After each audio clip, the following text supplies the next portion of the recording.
天的最后一个节目环节啊，我们为大家介绍一下美国的一些资深的政策顾问是怎么样看佩洛西访台的。那么在刚刚过去的昨天呢，那我们知道啊，现在华尔街电视与 SubChina 频道进行的一个合作项目，我呢会定期针对世界时政大事、中国财政经济，对于资深人士进行采访。这样的一个采访呢，主要针对的是投资和商界的人群。但是在现在这样的一个紧张时刻啊，针对重大的地缘政治问题，其实也是投资界十分关注的焦点。所以在昨天呢，我对于葛来仪女士Bonnie Glaser 女士进行了采访。那么葛来仪女士是谁呢？其实呢可以说是大名鼎鼎啊，在华府的很多人都知道她。她呢职业生涯开始其实呢是以美国国防部和美国国务院的资深顾问的形式开始的。但是后来呢，她不管是在 CSIS 做顾问，还是呢现在在德国马歇尔基金会做亚洲项目的主管，一直呢是以智库政策建言者这样的一个身份出现的。那么在昨天呢Bonnie Glaser 女士就为我解读了在她眼中佩洛西访台的意义以及可能出现的后果。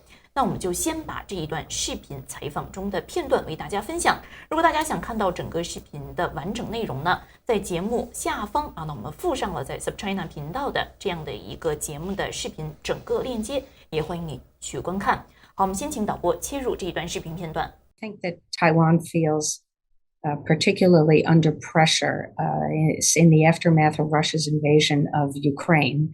Public opinion polls in Taiwan have revealed that the percentage of Taiwanese citizens who say that they're confident that the United States would come to Taiwan's aid if attacked, that percentage has dropped. Some polls show 25 to 30%. It's been a very significant drop. And I think that the DPP, the ruling party, of course, wants to show that their relationship with the United States is very strong. And we have elections coming up, the local elections in Taiwan later this year. And I think that the DPP wants to demonstrate that their policies are correct, that they have managed the relationship with both China and the United States well. So for them, I think having Pelosi carries a lot of positive implications, but there's no doubt that they also see the risks. Right. They don't want this to lead to a real deterioration in Taiwan's security. Right. So I wanted to turn to the coordination or lack of coordination between the executive branch and the legislative branch here. Is there anything to the belief that we hear in some Chinese state media that President Biden actually condoned the trip? Do you think that's something that should have been discussed and clarified during the call between President Biden and President Xi a few days ago? We know from reading the readouts of the conversation between Xi Jinping and President Biden that Taiwan was discussed, but we don't know whether there was specific discussion about Pelosi's visit. And there may not have been. I think it would have not been really reasonable or logical for Xi Jinping to tell President Biden, I will not tolerate Pelosi going to Taiwan. He could push himself into a corner if he made demands that then President Biden was unable to meet or unwilling to meet.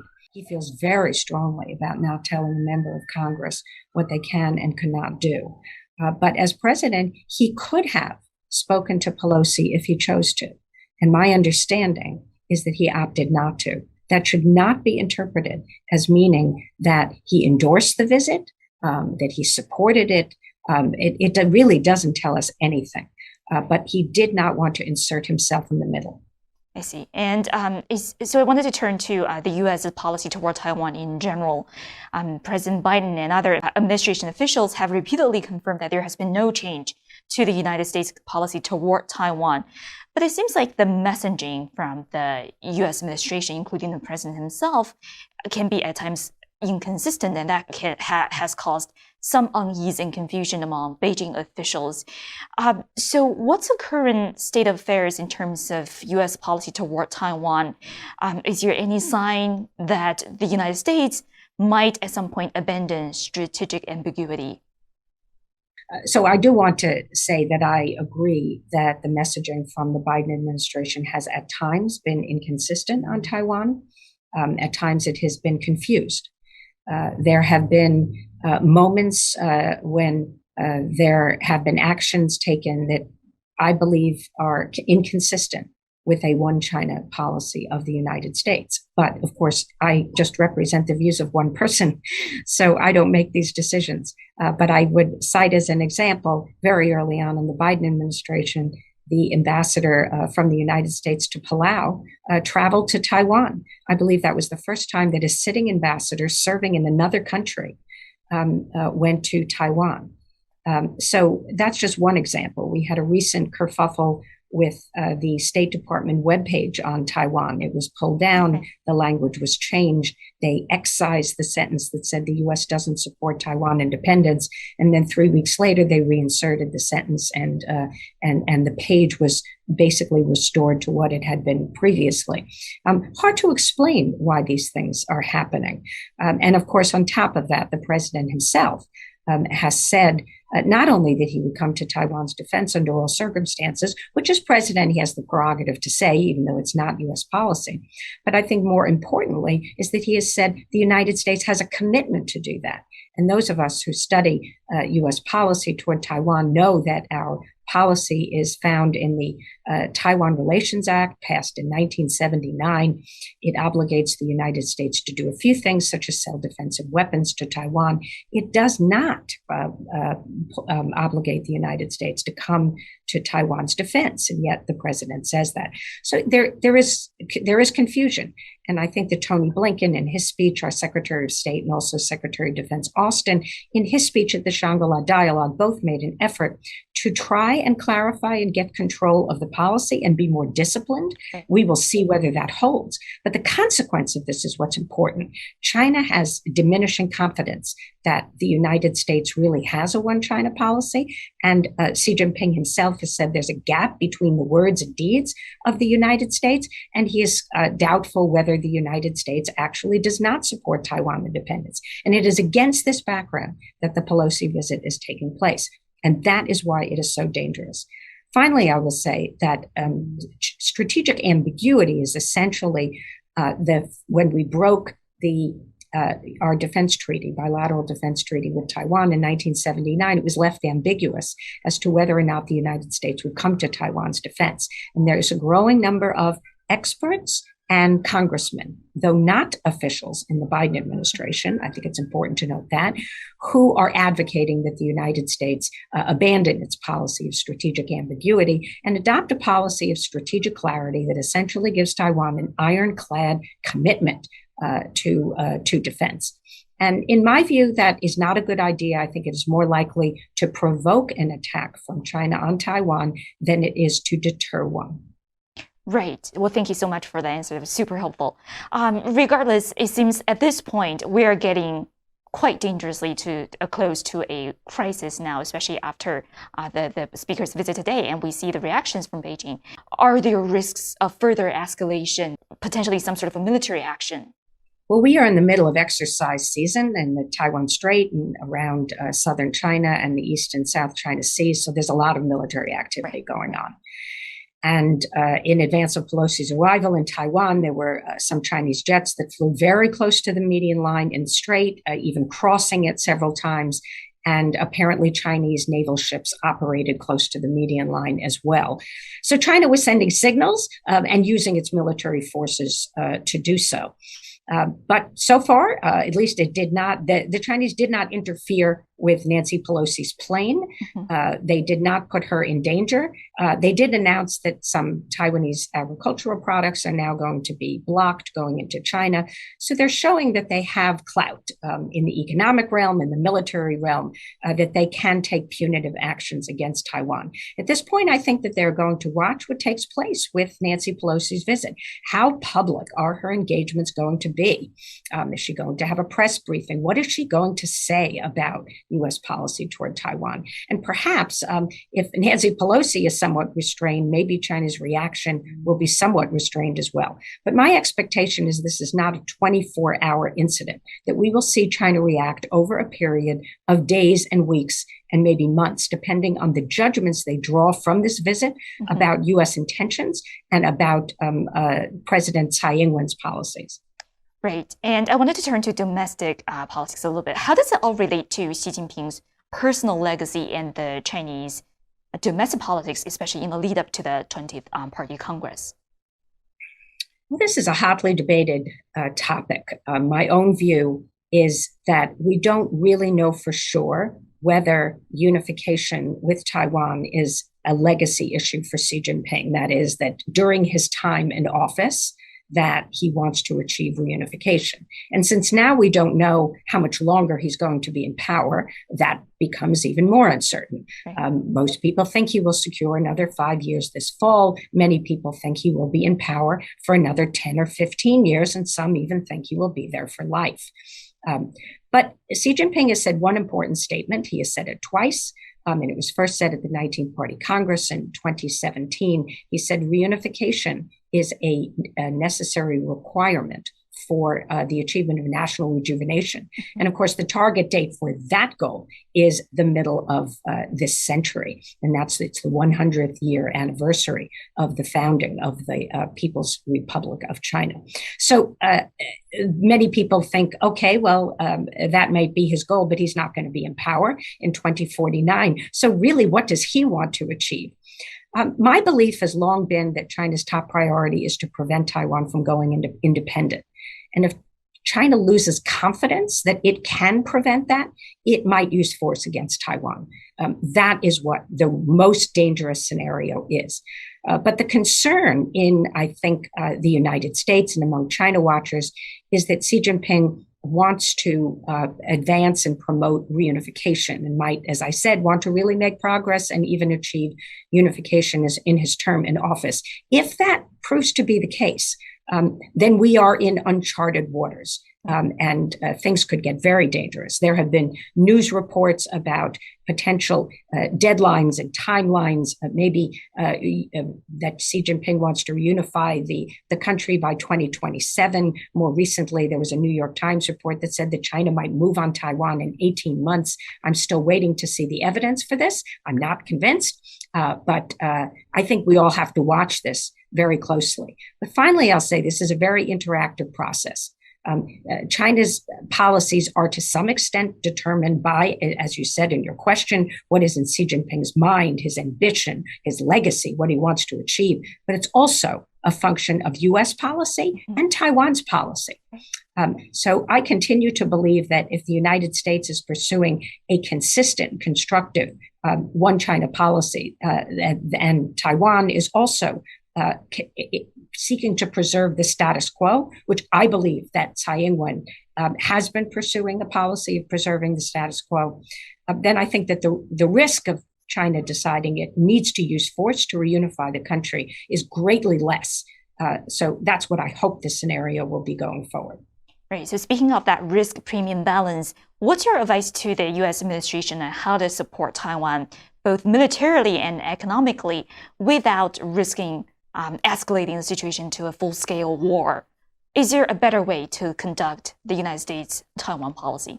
Well, I am in favor of selling arms to Taiwan. I think that we have to make sure that Xi Jinping wakes up every morning and says, today is not the day to invade Taiwan because the cost is too high. And the cost is one that is created not just by U.S. military capability, but Taiwan's ability to defend itself.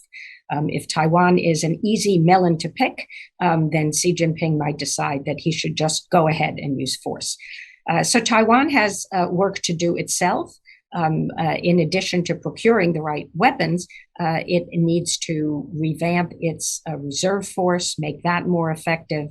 And I think that it would benefit from learning lessons from Ukraine and the resistance that the Ukrainians put up when Russia invaded. Taiwan could build something like a territorial defense force, which it could learn lessons from Finland and Sweden and the Baltic states, all of which have training for civilians in things like military first aid, as well as basic ability to shoot rifles and to defend their neighborhoods. So this is something that I support, and I think that the United States could help Taiwan to do that. Politically, I think we have to have a more consistent set of policies. We can't say one thing and do something else. We can't have a one China policy that, as Beijing says, is hollowing out. we do have to have consistency. We have to have credibility for a statement that says we don't support Taiwan independence. And I think that we should try to implement things that will contribute to strengthening deterrence and avoid doing things that will simply provoke Beijing and not add to deterrence. So some things that are purely symbolic, perhaps we should set aside and really focus on what will prevent war.And what will actually strengthen Taiwan's security? 那么整个的节目本身呢，所以刚才你们嘲笑台湾啊，对，结果就遭报应了。结果我们自己做的还没有台湾做的好。不能乱嘲笑。那么整个这个视频呢，其实是配有中文字幕的。那么请大家呢到节目下方这个链接中可以看到整个视频的完整内容。那么在刚才的这一段专访中呢，我向这个葛莱伊女士所问的一个问题就是，她如何看待为什么台湾会接受佩洛西的这一次采访？她当时提出了一个看法，就是台湾的民进党现在呢，在俄乌战争之后呢，也面临着民意的压力。台湾民意呢认为美国来支持在一旦这个北京方面打进来，可能会支持台湾的民意在俄乌战争后是有所下降的。所以呢，台湾的执政党呢也希望向民众表达我们和美国之间的关系。那么呢，美国对于我们的支持，因此在这样的一个背景下呢，台湾的执政方面是有动机接受或者是希望佩洛西来访台湾。那么同时呢，也涉及到今年晚些时候台湾当地的选举，这呢是第一点分析。那么在谈及佩洛西女士和这个拜登总统之间可能出现的协调或者是不协调的时候呢，格莱女士提出了一个看法，她认为呢，拜登总统如果愿意的话，是可以向佩洛西女士说这一次行程你不应该去的。但是她认为呢，这个话是拜登总统没有说的，所以呢，佩洛西女士自己这样选择访问台湾。而在谈及未来有可能会出现什么样的情况的时候呢，在刚才的这段视频中没有看到，但是呢，当时呢，葛莱伊女士跟我说了一点，就是她认为现在呢，美国在政策上必须要有更多的我们叫做政策纪律。什么叫做政策纪律呢？就是各个部门在传达信息的时候必须是一致的，是与美国的既定利益相吻合的。那么之前呢，他向我回顾那么的确，美国在传达对台政策的时候呢，是出现了一些不清晰和一些混乱的。比如拜登总统此前说那如果台湾受到攻击，我们有义务去保护它。但是我们熟悉美国政策的人知道，那么这与美国长期以来的战略模糊政策是相违背的。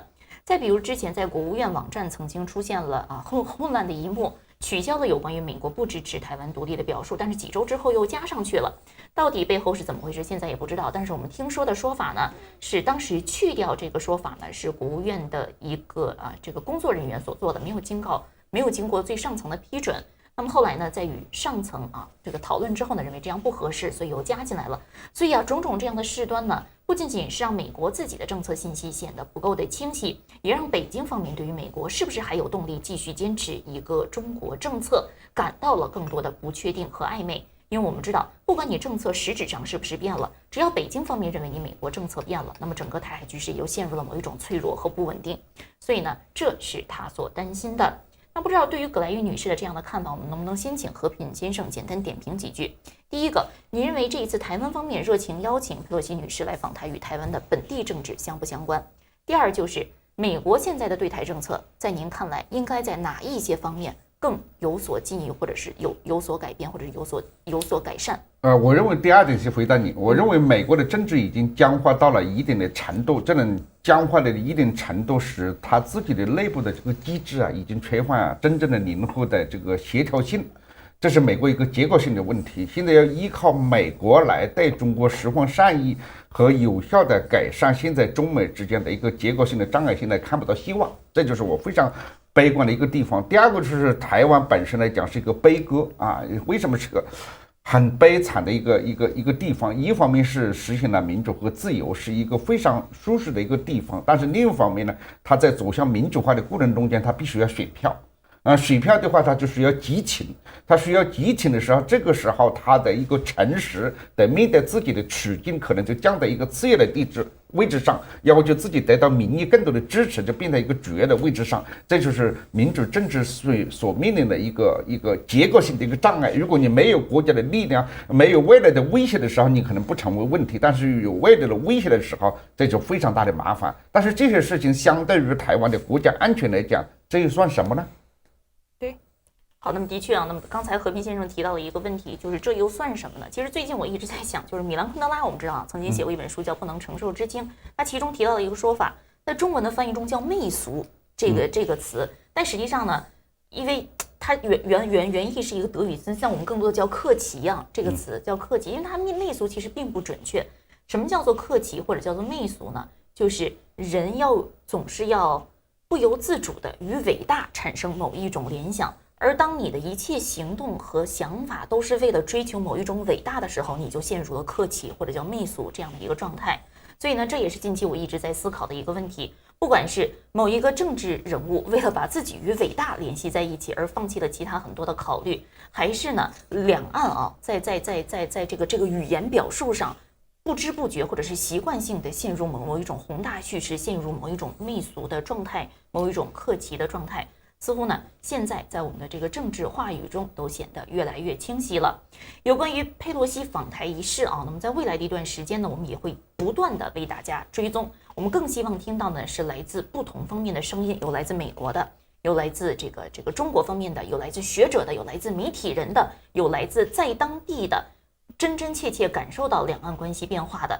所以如果您是我们以上所提的任何一种情况，或者呢您就是希望到我们的节目里来谈一谈您对两岸关系未来发展的理解，也欢迎呢您及时联系我们那么我们这个节目的联系方式在邮箱中，在节目下方的这个我们的这个节目讨论区大家可以看到，也欢迎呢您加入节目的会员。未来呢我们这个讨论区可能就只对会员开放，在直播的时候呢我们希望维持更加理性平衡的直播环境。